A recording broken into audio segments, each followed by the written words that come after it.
ลงจากรถก่อนพี่น้องเลยอุ๊บโอเคละจับกดเอาเตียงเนาะโดยเอาไว้เตียงก่อนไว้เตียงก่อนอ๋องานเนียบแท้นี่พี่น้องเลยโอ้แม่แล้วมันตำเลยเนาะใส่ได้มันพอดียัง40เซนโอ้ปอเดี่ยมระวังเด้อหัวบ่เคยลาเอ้ยพลาดหัวโป๊ะเขาหันพาเพื่อนเลยขึ้นป้าไปน้ำมูลพุ่นแหละเข่าหน้าเนาะงามๆพี่น้องเลย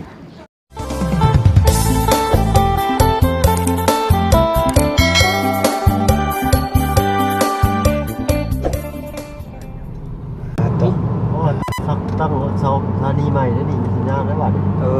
ภาพบรรยากาศแบบเก่าๆพี่น้องเลยเนาะบรรยากาศน้องสอนคลองคอย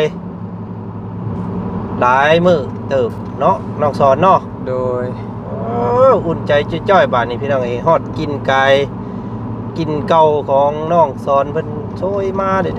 อบาดนี้พี่น้องเอ้ย น้อยยิ้มของน้องเนาะมาฮอดเป็นเวลายังพอดีคุกคูนิดนึง สวัสดีป้าลุงฮอดเด้อสันฮอดแล้วเด้อเบิ่งก่อนพี่น้องเอ้ยเนาะฮอดจอดถึงเป็นที่เรียบร้อยปลอดภัยทั้งกายและใจไปทำไปอุ้ยพอแล้วยังกูจับสากกูเรากำลังกินข้าวอยู่จับสากแล้วไปใช่มาบ้านทรายมาเลยพากันกอดข้อกันให้เบิ่งเด้อลุงหลาเด้อเปิดประตูลงไปอ้าวรอก่อนไอ้ยืมมันต้องยังนี้ดิโตฮอดแล้วทางตู้ปอเพิ่นกำลังแบกกันอันนั้นออกมาล้างกันกับพี่ก่อนมาพี่ก่อนพี่มาหาพ่อก่อนเว้ยเราก็เมื่อยแล้วพี่หน่อยเนาะพ่อมาพี่ก่อนพ่อวางก่อนกำลังเฮ็ดหยังเนาะนี่พี่น้องเอ้ยสบายดีพ่อหอดเลยเนาะเอาสบายดีป้าลุงก่อนสบายดีป้าลุงหอดแล้วเนาะโดยเอาหอดกับบริบาลหนาว่าลังพี่น้องไอ้น้องคนจะเอาเขาเอาของลงจากรถก่อนเนาะแม่นครบน้องคนน่ะอ๊บอันนี้ดูอ๊บโธ่โอ้เนาะเปียกบัดพี่น้องเลยเขาของเปียกหมดหยอดอ๊บ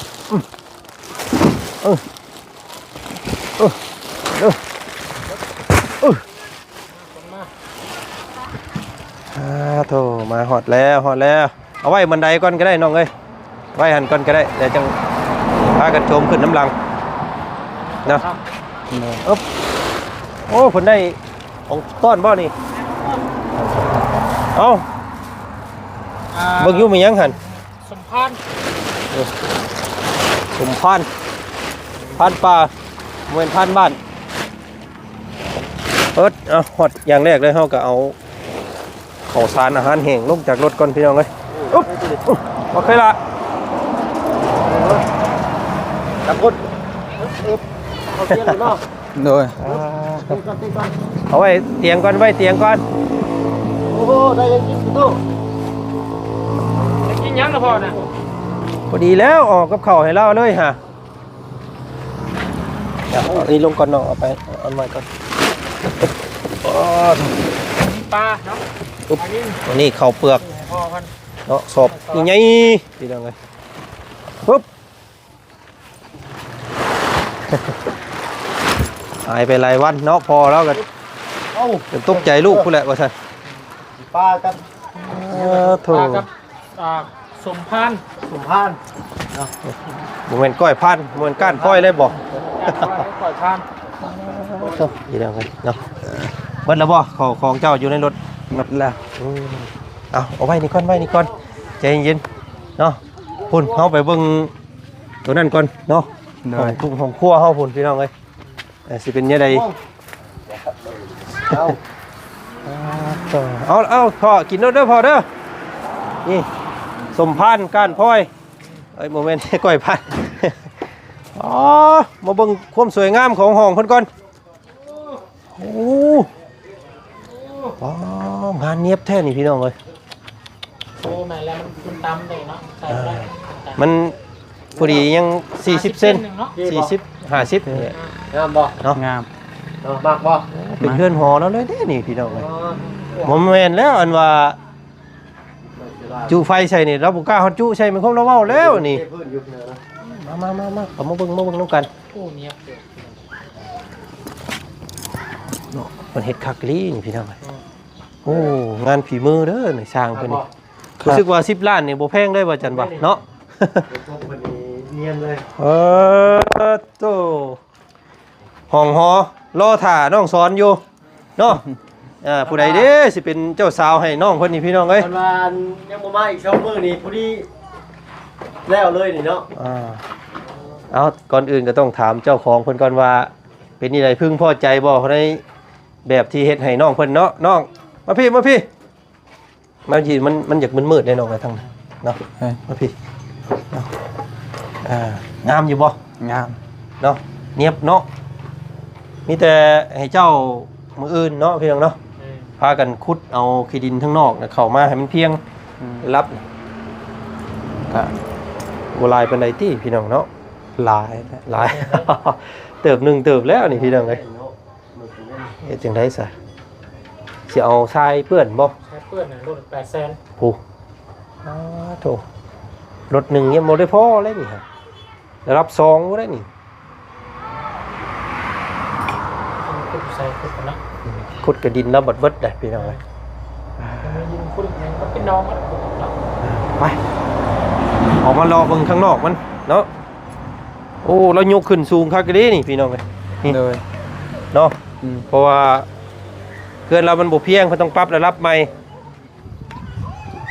แล้วก็เพิ่นสิเทออกมาให้บ่จันบอกเพิ่นว่าประมาณนี้เนาะเทกันเปื้อนออกมานะพี่น้องประมาณ60เซนหอบเพื่อนนี่อีกเนียบเนาะไปลองเบิ่งทางนั้นก่อนน้องเลย จับเหลี่ยมบาดมือ เนาะโอ้คักดีนี่ เรียบนี้แล้วก็เห็นเนาะ โอ้ปอ ทำการสาบ เลี่ยมระวังเด้อหัวบ่เคยลาเอ้ยพลาดหัวโปะเขาหันพาเพื่อนเลยหั่นคมคักดีนี่โอ้เนาะเพื่อนน้องนางน้อยนี่ค่อยว่า เยี่ยมเนาะ เยี่ยมโลดเลยสร้างนี่เฮ็ดนี่พี่น้องเลยคักอ๋อ ทางคุณสื่อทางปูนนี่เนาะ โอ้เนียบงามเกินความคาดหมายผัวอันทีมงานในข้าอารมณ์ดีเนาะเอาสงบรูปให้น้องเพิ่นจักบาทในฮอดเฮือนฮอดชาติแหละเนาะน้องเอาเนม สิเนาะอ่ะนี่น้องไงได้อยี่ดอกค่อยไปแคปเอา ประตูเพิ่นเม็ดเอาเบิดได้จักกันนี่เนาะอ๋อเพิ่นบ่ได้ตัดได้ประตูนี่พี่น้องเอ้ย ยาวเลยเนาะ เม็ดยื้อรุ่นไปไว้ยื้อมือใส่เลยโอ้โธ่มีแต่รุ่นเบิ่งไม้เชล่าบาดว่าสิเบิดจักแผ่นเนาะสิได้แอมไม้เชล่าให้น้องเพิ่น โอ้สูงได้นี่บ่เป็นบ่สูงได้นี่ สูงแล้วรับประมาณ30ก็เนาะคาดไว้นะ30แผ่นเอาสีแดงเนาะน้องเนาะโดยแดงอ่ำๆแดงแบบคือสังกะสีแหละว่าซั่นซะพี่น้องเอ้ยโอ้งามเนาะเด้ไม่อัน สีแดง ไม่อันนี้ก็ได้เนาะอันว่าเฮ็ดอันนั้น สีแด เป็น งนี่ก็ สีเฮ็ดอันว่าอัดเป็นลม สีแดง ไม่มันยังดีอยู่ได้นี่ไม่อัดเป็นลมข้างนอกเพิ่นโอ้งามเนาะฮอดเฮือนปุ๊บพี่น้องเอ้ยมีแต่แนวงามๆต้อนรับน้องเพิ่นเนาะคักหลาย แล้วเนาะต้องใจอยู่อ่ะเอาอยู่เนาะไปบอกพอตุพอว่าบัดเรื่อง เนาะไปคนละพี่น้องเอ้ยเนาะ รอรับฟังไป งามหลายต้องคิดหลายน้องเอ้ยโอ้เนาะครับพี่น้อง พี่ทางนี้เราก็สับมาเลยเนาะเอาพ่อกินเลยกินเลยมานั่งล้มกับตู้พ่อเพิ่นก่อนพี่เนาะมาให้ช่างมาสอนมานั่งพี่มันจังนะแจ้งนั่งให้ทีมงานเขามาอยู่พุ่น ต้องกินข้าวคุกวันนี้เลยตู้พ่อเพิ่นก็ได้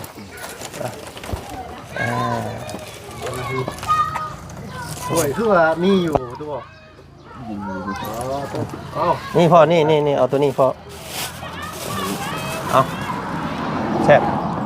นี่ลูกชายเจ้าซื้อมาให้กับมือได้นี่เพิ่นแล่นลงไปเมื่อกี้นี่เนาะพ่อเคยกินอยู่บ่อันว่าอันนี้สินพานเคยกินอยู่บ่พานเคยอยู่เนาะเคยแต่บ่เคยแล้วอยู่บ่มีเลยแต่บ่มีเดี๋ยวนี้เบิดเนาะมีแต่ก่อนมีทางเบาบุญสารวัตรเพิ่นแวะกระโดดลงทางซื้อให้เมื่อกี้นี่พี่น้องด้วยความอยากให้กินใช่มันห่อตองกล้วยชื่อจักเนาะเนาะพึ่งโอ้นี่เด้พี่น้องเนาะโอ้ลายอยู่ลายอยู่นะเอาลองเบิ่งกินน้องสอนก็อิ่มแล้วน้องสอนเนาะกินพร้อมหั่นช่วงค่ำพุ่นแหละน้องเพิ่นจังสิกินตื่มอีกเนาะใช่น่ะปิ่นหน้ามาหาพ่อเจือดีกว่าขึ้นนั่งตะหมาดด้วยก็ได้เอาเห็นพ่อต้องชะมือยายเลยพ่อนี่ขึ้นมาเนี่ยนักสอนความให้พ่อพังเนาะว่าไปยังมื้อนี้พ่อยังมาไปยามชนค่ำ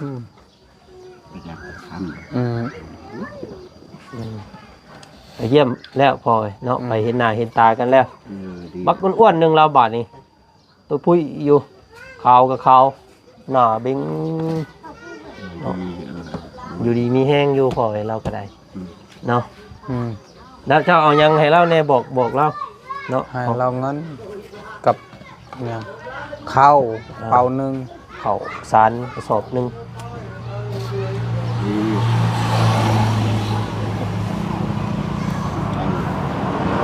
คิดไปวันปีนั้นไม่ได้บอกต่อเลยแล่นไปแล่นมาเขาดีเขาแล้วมันลงกับเบาจันเดี๋ยวโตเมาเหล้าไพ่สบอกน้องสงบสง่าดีใจแล้วดีว่าแนวอื่นบ่ได้กินดิเนาะ2-3 มื้อลูกบ่ได้อยู่บ่ได้กินนะว่าข้าวบ่ได้กินก็ตายละคนละลูกบ่อยากให้กินข้าวเย็นยังเบื่อไม่กินข้าวบูจักซีเมนต์เขาบอกมื้อนั้นเราเมาเนาะนั่นเขาลืมนั่นก็เพิ่นเมาเขาบอกอยู่แต่ว่าเพิ่นลืมไปก่อนและดาน้ำปลาในเจาะนึงครับบ่เห็นเอาพี่น้องให้เนาะก็พาน้องเพิ่นมาฮอดเฮือนฮอดซ่านเป็นอันบ่ปลอดภัยเนาะได้ทั้งเข้าได้ทั้งของฝากของต้อนทั้งบ่บุญเพิ่นเอาอันนี้ยังอยู่ในนี่โธ่เฮ็ดนี่ได้กินนี่น้องสอนให้พ่อกินนี่มันจังสิแซ่บปลาตัวใหญ่นึงนี่พี่น้องเอ้ยดีใจแล้วเอากินข้าวแล้วกันเนาะตำแจ่วมะพริกใส่ข้าวโคกเลยถ้าบ่เฮายังบ่มานี่ก็เราก็สิได้จิ้มอันนี้แหละมื้อนี้พี่น้องเนาะแจ่วมะพริกเตียวเสียมาวุ่นเท่แล้วเนาะรอเลยเนาะไปเลยรอแล้วเข้าไปมายังรออีกนี่แต่ว่าให้น้องเพิ่นพักผ่อนบัดนี้พี่น้องให้เนาะนั่งรถนั่งล่างก็เมื่อยมื้อนี้ก็ได้ให้ห้องช่องแตกเนาะไปเยี่ยมอ้ายเพิ่นก็ถือว่าน้องเพิ่นก็เศร้ามาเบิดมื้อเลยฮอดทางเลยพี่น้องเอ้ยบ่ว่าบ่จาน้ำผู้ใดเลยเนาะบ่เป็นหยังน้องเอ้ยเนาะอ้ายก็ไปบำบัดให้ดีให้เศร้านี่แต่ว่าเราอยากมาเนาะแต่ว่าให้หายก่อนเนาะประมาณให้ครบปีซะก่อนก็ยังบ่ได้ก็ได้ให้เพิ่นกล้าว่าเพิ่นขาดก่อนจังไปไทยเอาเพิ่นมาบาดนี้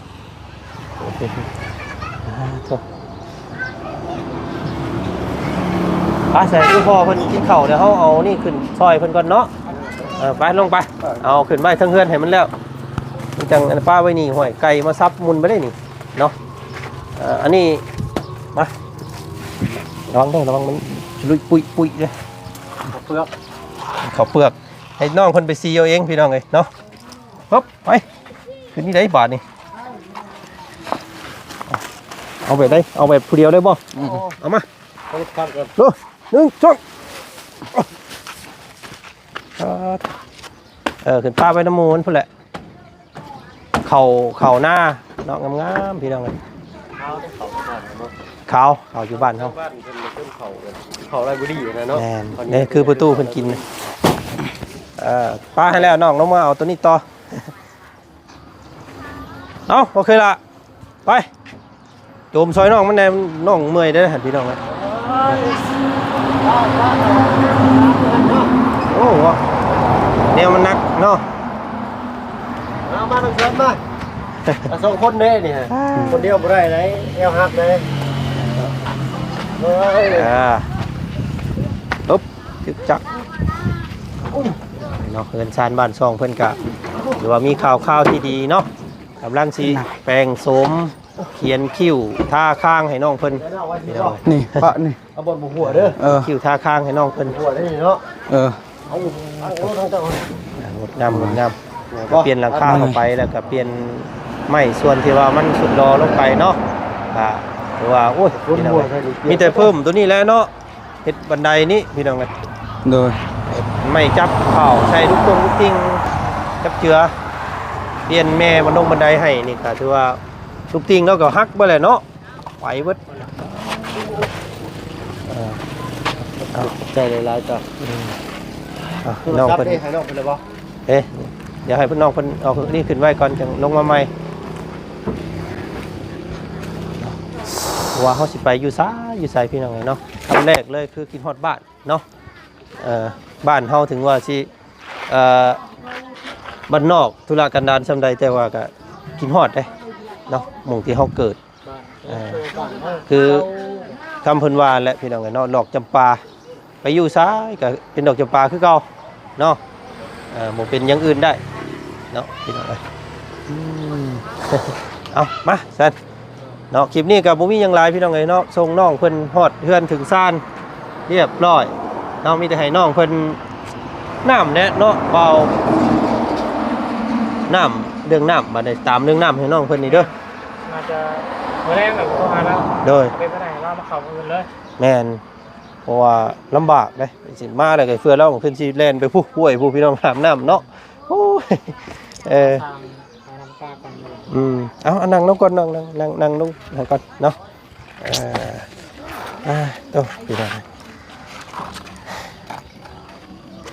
เป็นนี่ได้ความรู้สึกเนาะมาหอดเฮือนหอดซานเรียบร้อย ดีใจ ดีใจเนาะได้มาอยู่ภพภูมิลำเนาอันเก่าบ้านนี้เนาะกินฮอดบ้านจ้อยเดียวพี่น้องไงน้องเพิ่นก็ได้ ตลอดปลอดภัยเนาะเมื่อยบ่นั่งรถเมื่อยเนาะ เวียนหัว ฮะ เวียนหัว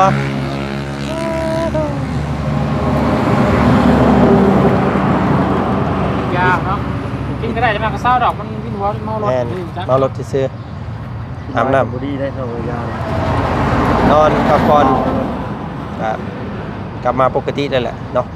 อย่างนี้ว่าสร้างเพิ่นสร้างไม้มาเองเนาะสร้างไม้ 48แล้วก็ปูนแดงเพิ่มอีกแล้วก็จะต้องไปจ่ายค่าหนี้เพิ่นอีกได้นี่พี่น้องเอ้ย เบิ่งบินอีกเท่านึง ๆ สร้างเพิ่มเติม โอ้แต่ว่างามเนาะเนียบลึเด้ยบ้านห้องหอเจ้านี่ข่อยบ่กล้าเอาเจ้าฮอดให้เจ้าอันจู้ไผใส่บาทนี่เนาะสิได้อันพาพ่อกับเจ้าลงไปนอนพี่ก่อนเนาะช่วงที่เพิ่นมั่งหลังคาเปลี่ยนหลังคาใหม่ก็ต้องฮุบลงไปพุ่นก่อนซั่นซะแต่ก็สิให้สร้างเพิ่นมั่งไปทีละตอนไปเพราะว่าช่วงนี้ฤดูฝนเนาะเสื้อมั่งเบิดรถฝนก็นำลงมาป้าเป็นเพื่อนบ่าวจันทร์ภาค2อีกแล้วพี่น้องเอ้ย ยอดเลย เปียกตอดยอดแล้วนะเนาะเอาดีใจน้องเพิ่นเนาะเอาสันลาพี่ละน้องกล้องของบ่าวจันทร์ก่อนก็ได้เอา สบายดีปลาลุงก็ บอกป้าลุงแน่เนาะฮอดแล้วสัน ฮอดเฮือนแล้วเด้อปลาลุง กับ FC ทุกคน มาฮอดเฮือนแล้วมื้อนี้ เอาขอบใจเพิ่นแน่เพิ่นตามมาส่งฮอดที่ได้นี่ ใจละลาย เนาะ ยังจูนอยู่พี่น้องไงยังจูนอยู่น้องเพิ่นเข้าใจน้องเพิ่นอยู่เพียในการนั่งรถแล้วก็กับประกอบกับอันไปพ่ออ้ายเนาะ เด้อ ก็เลยบรรยากาศเศร้าๆเนี่ยเดี๋ยวเฮาสิพุ่นแหละไปแจ้งทั้งน้องสอนตื่มน้องอ่อนตื่มเนาะว่าพวกเฮาไปเยี่ยมไปยามเลยเด้อสันติทางนั้นเนาะว่าเราสิดีใจซำใดได้ยินข่าว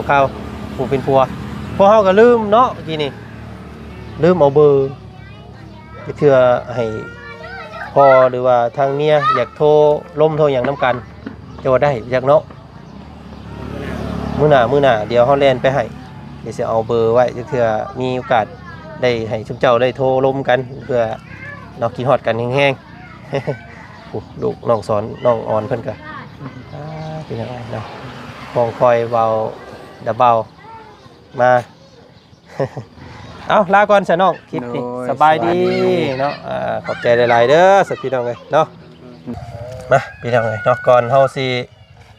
ไปทางอื่นทางไกลต่อก็เฮามาอัปเดตเบิ่งก่อนไม้48ยังเหลืออยู่3เส้นเนาะต้องเป็นจังใดพี่น้องเอ้ยเนาะถือว่าเนียบเนาะงามห้องหอน้องเพิ่นว่าซั่นซะเนาะลึอีหลีพี่น้องเอ้ยเนาะ งดงามเนาะเนียบเลยพี่น้องเอ้ยเนาะโอ้บ่ต้องทาเลยทรงสีถ้าทาสีนี่ก็แฮงยกระดับไปอีกเนาะอันนี้เนาะแต่ว่าเอาสำนี้ก็ถือว่าโอเคบ่ต้องใส่ทรงใส่สีก็ได้ดอกพี่น้องเอ้ยเพราะว่ามันงามนำตัวไม้เสื้อล่าเนาะไม้เสื้อล่าไม้ผ่าเสื้อล่านี่เพิ่นสิใส่ผ่าเสื้อล่าให้อีกเด้พี่น้องเอ้ยตามบ่จันวาดไว้เนาะก็โอ้ยเลือนี่พี่น้องเอ้ยงดงามเนาะงดงามอีหลีงามเนาะบอกได้คำเดียวเลยพี่น้องเอ้ยเนียบเนาะสร้างเพิ่นเฮ็ดโธ่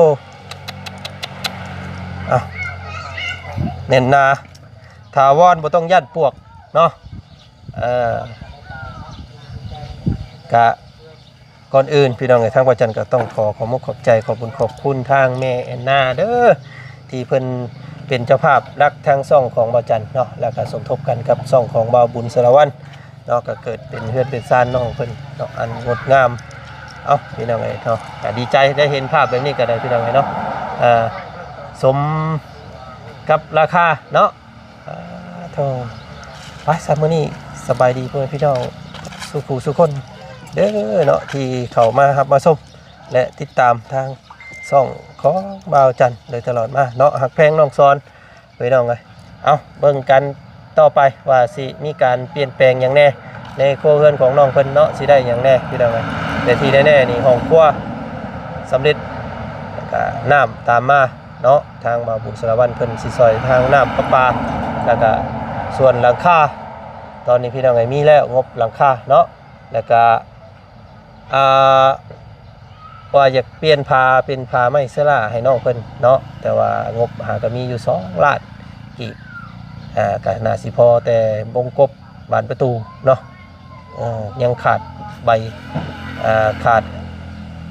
ผ้าว่าซั่นซะเป็นยังไงเนาะเอาจังได๋ก็ติดตามชมเนาะลุ้นกันต่อไปมื้อนี้ไปแล้วพี่น้องสบายดีหมดสุขคนเด้อเจอกันใหม่เนาะ